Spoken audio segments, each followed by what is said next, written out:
Shay Brickhouse, Landscaping Unlimited.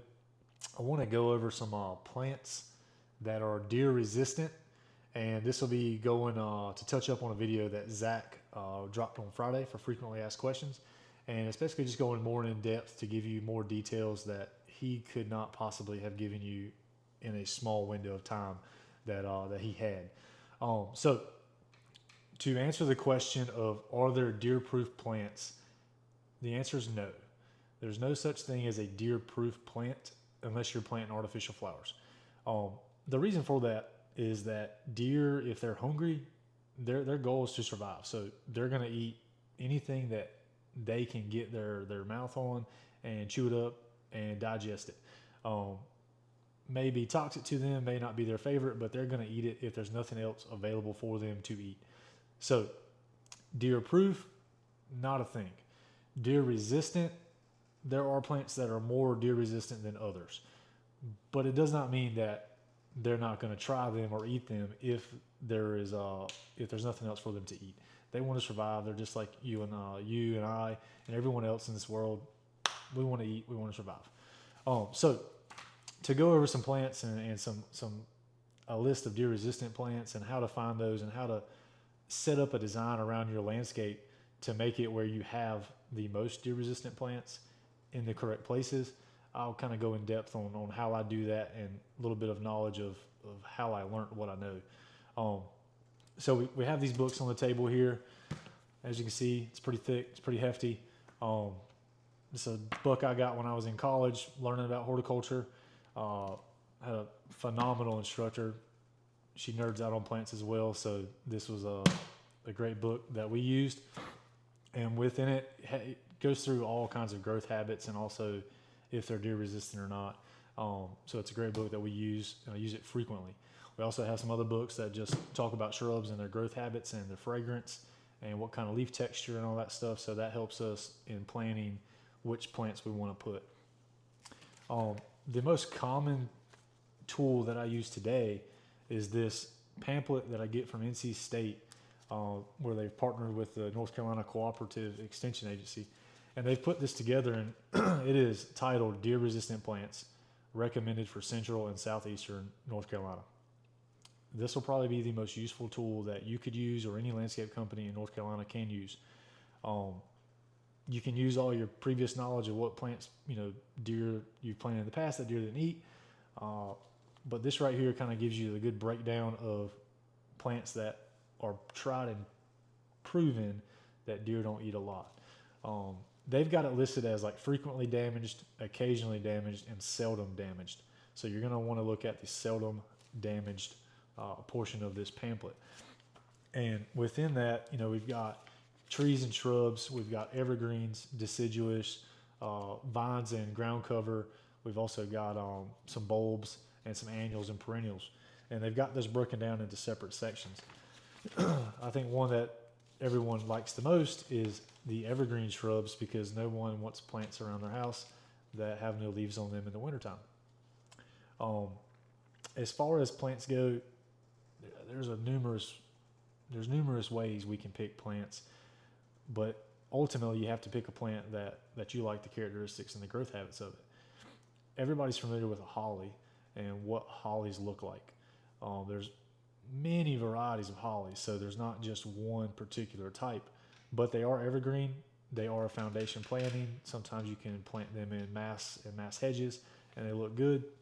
But one that I think people are most familiar with is a Carissa holly and a dwarf yaupon or a Sheelan's holly. There's some other varieties as well, like a Hugendorn holly that is a great substitute for that. But they're evergreen shrubs. They're dwarf in size. They don't get too large, and deer don't really mess with them a lot. So that's a great plant to put around your house or around your tree line, that you don't have to worry about deer messing with them.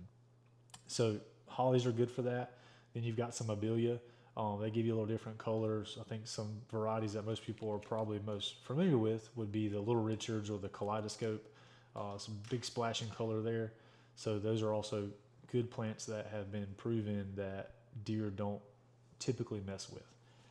You've got loropetalums that also give you splashes of color like red, burgundies, and sometimes some deeper purples. That's also a good plant to plant as well.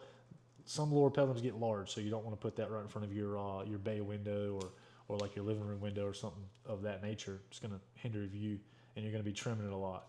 But deer don't really mess with loropetalum that much. And the list can go on and on.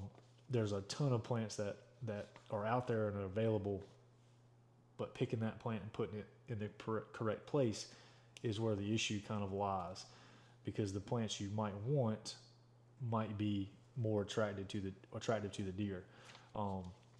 So it's a balancing act, and it's hard to do.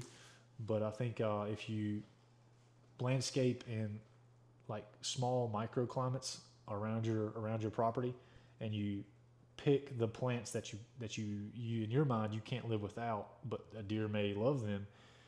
Plant those closest to your home, because there's the most activity there. You have security lights that maybe go on with motion, or you have a dog or a cat or something outside that may spook that deer and keep it away, and make it where that enticing plant isn't as appealing to them because there's activity going around. So if it's a plant that the deer will love, plant that close to your home or close to some structures so that you're limiting their availability to it. And then as you step away from your house and getting closer to the woods line or the creeks or anywhere that the deer typically wander, you'll plant plants that are more resistant and may not be as appealing to you, but they're more resistant, so the deer won't mess with them. So deer typically don't like plants that have like a hairy or fuzzy leaf texture, are real thick and waxy, or a plant that has like a really fragrant or pungent smell to it, such as like herbs and like gardenias are good. They have a very strong smell, and the deer don't really mess with them that much. Or a leaf that's prickly.